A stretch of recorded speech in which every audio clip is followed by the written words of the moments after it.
السلام علیکم ورحمۃ اللہ وبرکاتہ۔ اذان کے بعد کی دعا اور اس کی فضیلت کے بارے میں صحیح بخاری کے اندر 614 نمبر حدیث ہے۔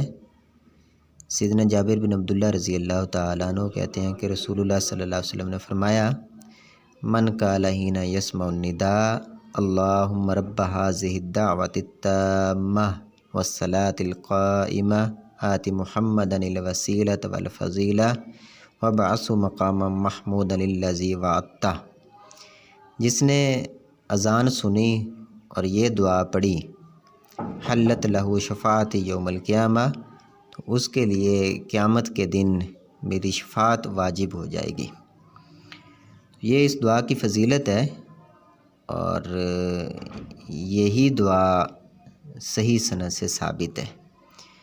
سنن کبری البیہقی کے اندر اسی حدیث کو محمد بن عوف الحمصی نے علی بن عیاش سے روایت کیا ہے، اور اس نے اس کے آخر میں یہ الفاظ زیادہ کیے ہیں، انک لا تخلف المیعاد۔ تو یہ الفاظ ثابت نہیں ہیں، یہ شاذ ہیں، کیونکہ علی بن عیاش سے اس حدیث کو ثقات راویوں کی ایک جماعت نے روایت کیا ہے، جن کی تعداد 13 یا 14 ہے، لیکن ان میں سے کسی نے یہ لفظ نقل نہیں کیا۔ ان کے اندر امام بخاری رحمہ اللہ ہیں، جو علی بن عیاش سے یہ حدیث روایت کرتے ہیں اپنی صحیح بخاری کے اندر، جو میں نے ابھی پڑھی ہے۔ اس کے الفاظ ہیں، اللہم رب ھذہ الدعوۃ التامہ والصلاۃ القائمہ آت محمدا الوسیلۃ والفضیلہ وابعثہ مقاما محمودا الذی وعدتہ۔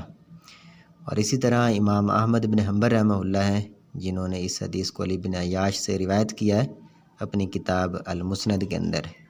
اور اسی طرح امام محمد بن یحییٰ الزہلی ہیں، اور امام ابو زرع الدمشقی ہیں، اور امام محمد بن مسلم بن وارہ ہیں، اور امام محمد بن سہل ہیں، ابراہیم بن یعقوب ہے، اور عبد الرحمن بن عمر الدمشقی ہے۔ اسی طرح اور بھی بعض راوی ہیں جنہوں نے اس حدیث کو علی بن عیاش سے روایت کیا ہے، لیکن کسی نے بھی یہ لفظ انک لا تخلف المیعاد روایت نہیں کیا۔ تو اس کو روایت کرنے میں محمد بن عوف الحمصی یہ متفرد راوی ہے، یہ الفاظ شاذ ہیں۔ ہمارے بعض علماء کہتے ہیں کیونکہ یہ ثقہ ہے تو یہ ثقہ کی زیادتی ہے، اس لیے یہ مقبول ہے۔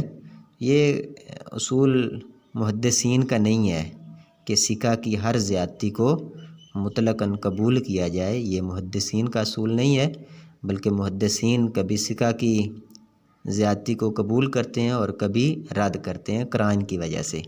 دیگر قرائن کو دیکھ کر وہ ثقہ راوی کی زیادتی کو قبول کرتے ہیں یا ثقہ راوی کی زیادتی کو رد کرتے ہیں۔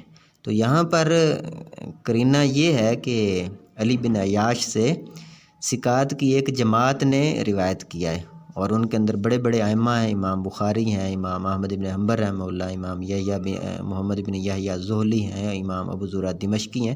یہ بڑے بڑے امام ہیں جنہوں نے اس حدیث کو علی بن عیاش سے روایت کیا ہے، اور کسی نے بھی یہ لفظ روایت نہیں کیا۔ تو اس لیے یہ حدیث، یہ الفاظ انک لا تخلف المیعاد، یہ ثابت نہیں ہے، یہ شاذ ہے۔